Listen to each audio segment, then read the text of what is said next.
sekarang kita akan berlatih untuk membuat sebuah metode return ya. Metode return ini sendiri ialah sebuah metode di mana dia akan mengembalikan sebuah nilai untuk bisa kita akses kemudian. Baik kita akses di dalam objek kita ataupun di dalam variabel kita ya. Tapi untuk pelatihan ini kita mungkin tidak akan membuat objek kelas dulu. Kita akan belajar untuk mengakses metode kita tanpa menggunakan objek dari kelas kita. Oke, nanti mungkin selanjutnya kita akan membuat sebuah objek ya. Yang penting pahami dulu konsepnya. Nah, misalkan di sini saya mempunyai satu buah variabel ya. Saya katakan variabelnya ialah nilai 1 ya.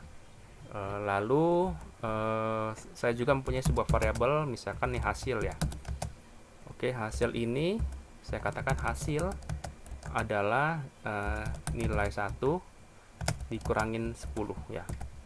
Nah, tentu saja nilai 1 ini akan error karena saya belum memberikan nilainya ya, belum diinisialisasi. Oke, saya akan berikan nilai misalkan ini adalah 5 ya. Nah, ketika kita mengakses ini saya akan oke, misalkan kita akan mengakses berapa sih hasil dari variabel, maksudnya variabel hasil ini nilainya berapa ya. Jadi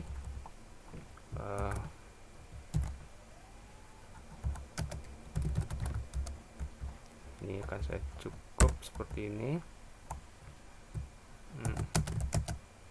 Hasil. Oke, nah ketika kita akses hasilnya ialah minus 5 ya. Ini titik 2 saja kelihatan minus 5 ya. Nah, bagaimana kalau misalkan nilai 1 ini akan berubah lagi ya. Misalkan saya katakan nilai 1 sama dengan 12 ya. Nah, lalu coba ya, saya bisa gak mengaksesnya dulu hasilnya ya. Di sini saya akan copy. Maaf, ini saya akan berikan seperti ini aja. Saya akan ulangi.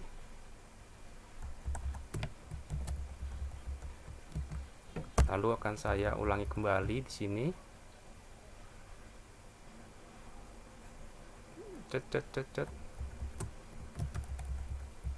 Oke, kita akan coba lihat hasilnya sekarang 2 ya.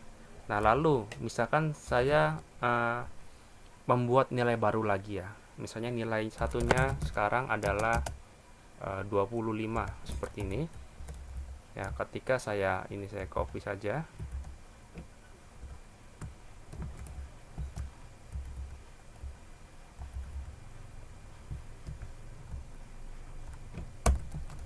Oke, ini kita lihat hasilnya sekarang. Ya, lihat nilainya berubah ya. Kenapa? Karena variabel nilai 1 ini berubah. Nah, sebenarnya kalau kita melihat perhitungan sedemikian panjang sekali ya. Kenapa? Karena kita mempunyai rumus yang sama ya, yaitu hasil itu sama dengan nilai 1 sama dengan kurang 10. Sedangkan yang berubah ialah variabel nilai 1 ini ya, nilainya berubah terus.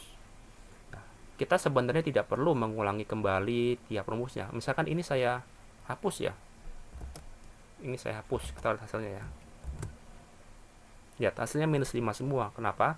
Karena saya harus mengulangi terus di bawahnya untuk perhitungan dari variabel hasil ini ya. Jadi ini akan saya ulangi terus, saya tulis lagi, saya print lagi, saya tulis lagi, print lagi. Tetapi nilainya saja yang berubah ya.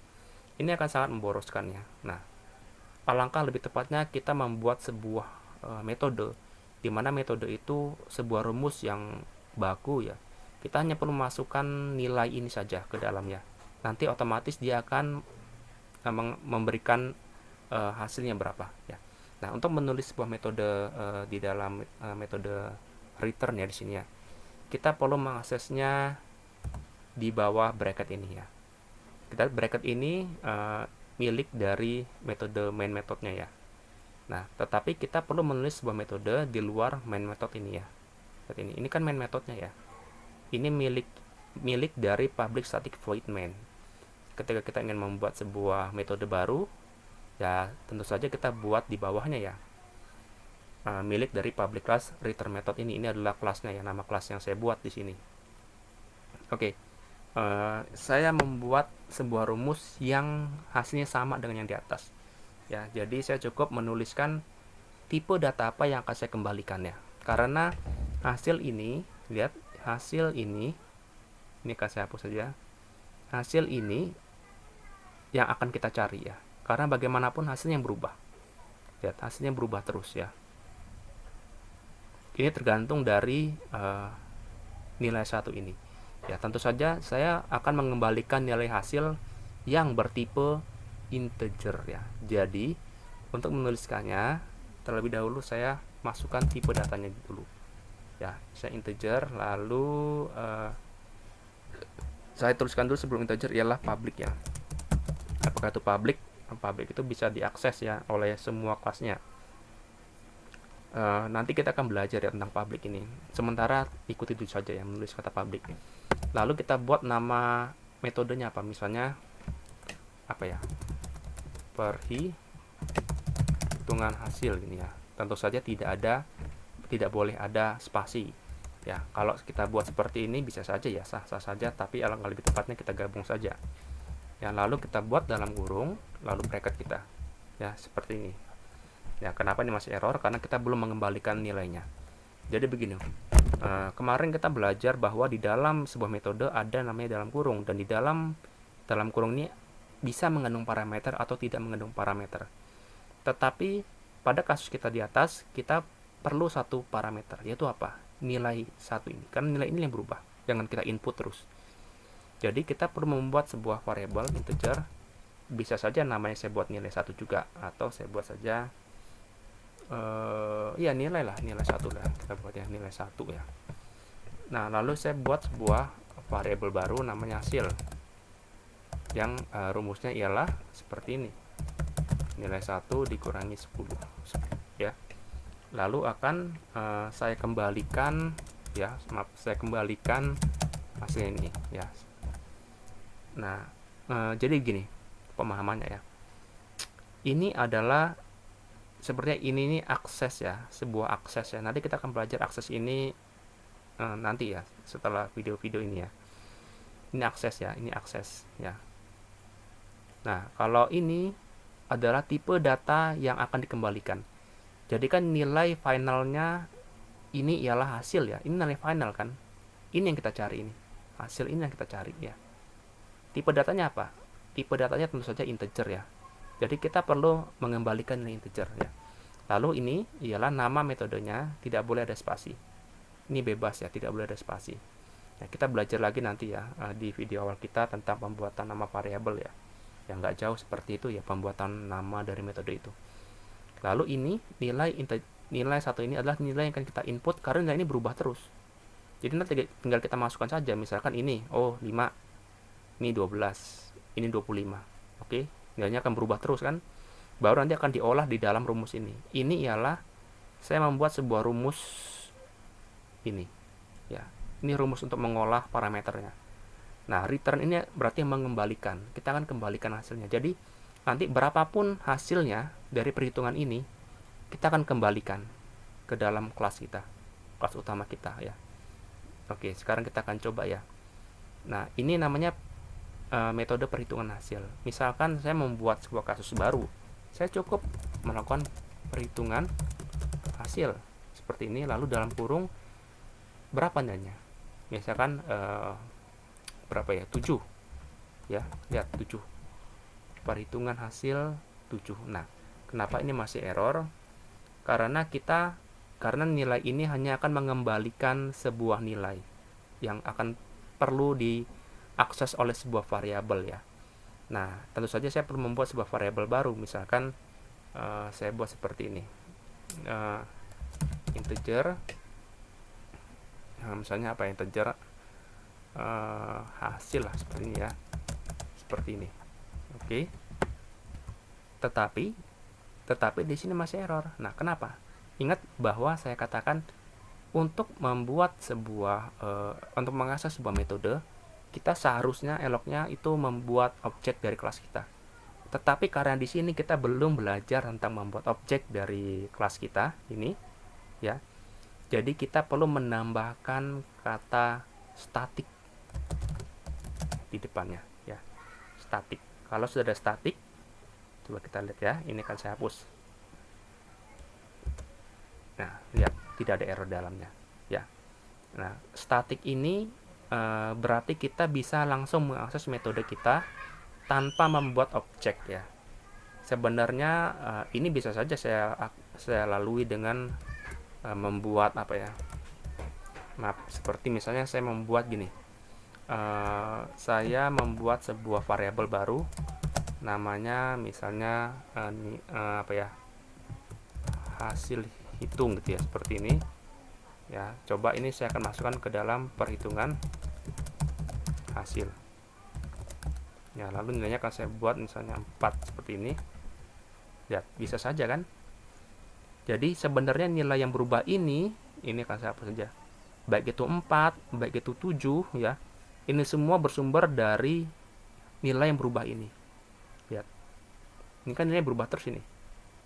Ya, saya cukup masukkan perhitungan hasil. Kalau saya mau mengaksesnya dengan memasukkannya ke dalam sebuah variabel bisa, atau saya akses langsung pun seperti ini bisa. Tetapi ketika saya print line ya belum ketahuan hasilnya ya. Jadi gini. Ini kalau saya print line nggak ada hasilnya nih, lihat nih. Ya, belum ada hasilnya. Ya. Nah, saya bisa mengaksesnya dengan sistem outprint line. Jadi kita akan mengambilnya dan menaruh di konsol kita. Misalkan yang pertama, ini kurang bagus. Oke, di sini misalnya saya katakan hasil hitung. Maaf, aduh.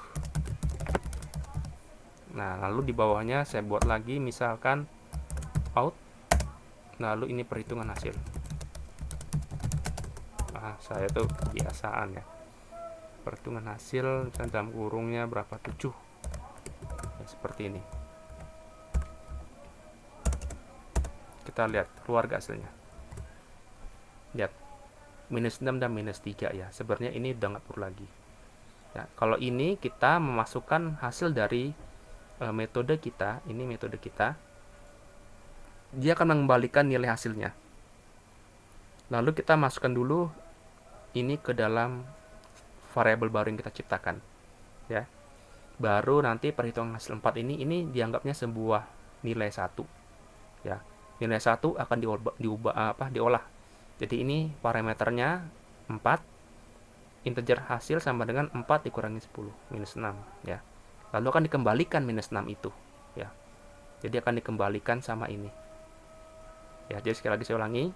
Kalau misalkan saya masukkan perhitungan hasil 4 ini maksudnya gini. Nilai 1 ini 4, ya.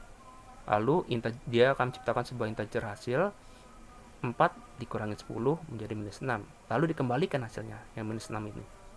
Dikembalikan ke variabel ini, dimasukkan ke variabel ini, hasil hitung ini. Ya, sehingga begitu kita akses di sini, ya, hasil hitungnya bisa kita print ke konsol kita, minus 6. Atau bisa juga langsung tanpa menggunakan media variabel ya. Ini kita nggak usah ini nih, langsung aja kita buat perhitungan, ini langsung kita print line, seperti ini. Sistem print line dalam kurung perhitungan hasil 7. Ya, dia akan memberikan hasil minus 3. Ya, jadi paham ya? Ini salah satu cara untuk membuat sebuah metode return ya. Ini tidak terbatas hanya pada perhitungan ini ya. Misalkan ini saya hapus atau saya buat gini saja nih. Saya buat seperti ini. Misalnya ini saya hapus nih ya. Ini saya hapus untuk kita bersihkan dulu. Lalu saya buat gini.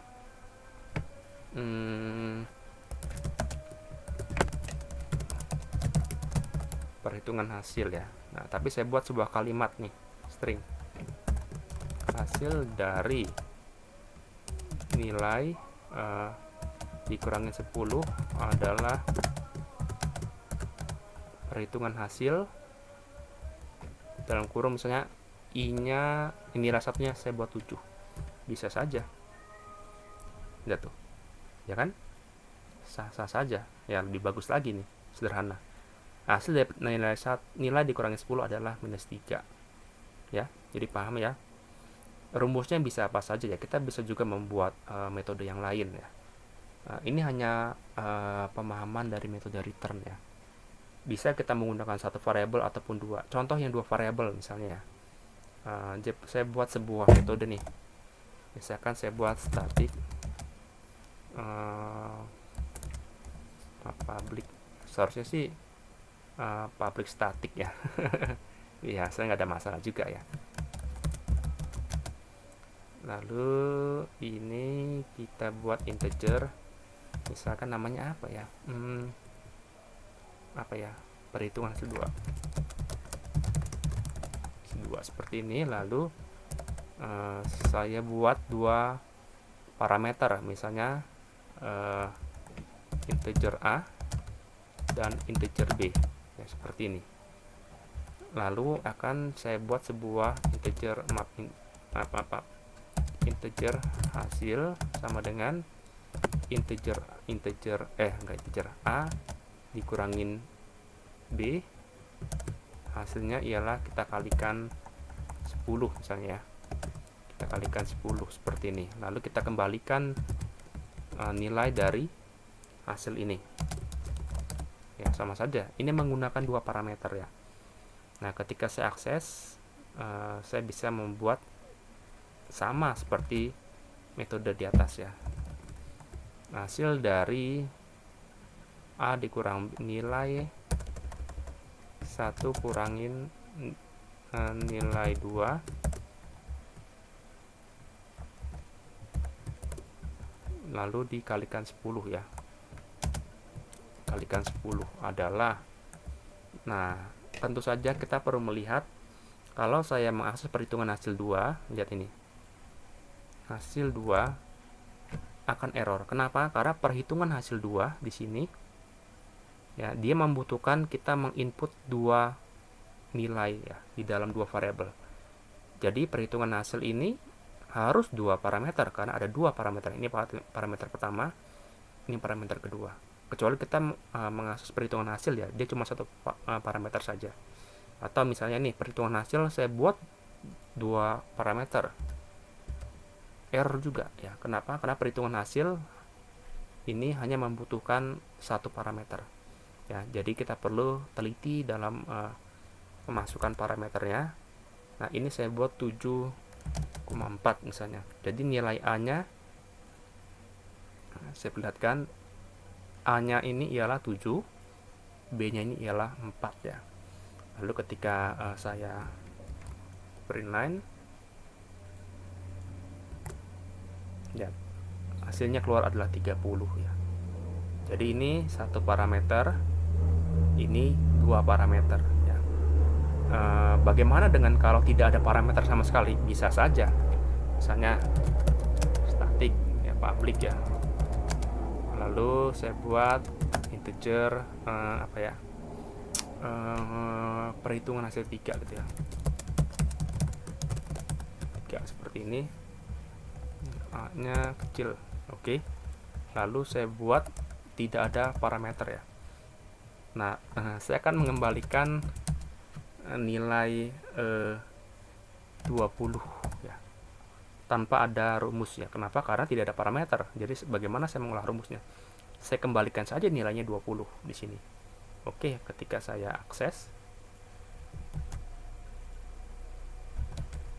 lihat ini, saya nggak perlu ini.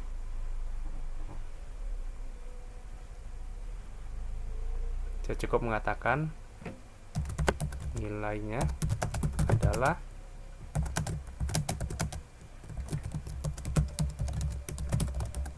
ya. Oke, lalu saya begini saja. Lihat. Hasilnya adalah 20 ya. Dia akan mengembalikan return ini, nilai di return ini. Perlu diingat, nilai di return ini harus sama dengan nilai di metodenya. Jadi ketika saya ingin mengembalikan nilai integer, saya perlu membuat public integer ya. Karena nilai integer lah yang akan saya kembalikan. Tidak bisa nih public string atau public void, public float atau double, tapi yang kita kembalikan nilai integer ya. Tidak bisa. Oke. Jadi perlu dipahami kembali bahwa inilah membuat sebuah metode dengan menggunakan 1, 2, atau sama sekali tidak ada parameter ya. Semuanya akan dikembalikan nilainya. Baru nilai dikembalikan ini kita print di konsol kita menggunakan sistem outPrintLine ini. Ya, karena tanpa sistem outPrintLine tentu saja kita tidak bisa menampilkan nilai yang dikembalikan. Oke, baik, dipahami kembali tentang metode ini.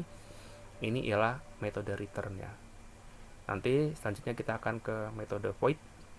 Setelah itu baru kita akan membuat contoh-contoh soalnya ya, supaya kita lebih mendalami tentang metode void dan metode return ini ya.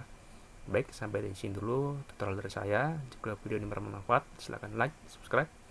Sampai bertemu pada video selanjutnya. Terima kasih.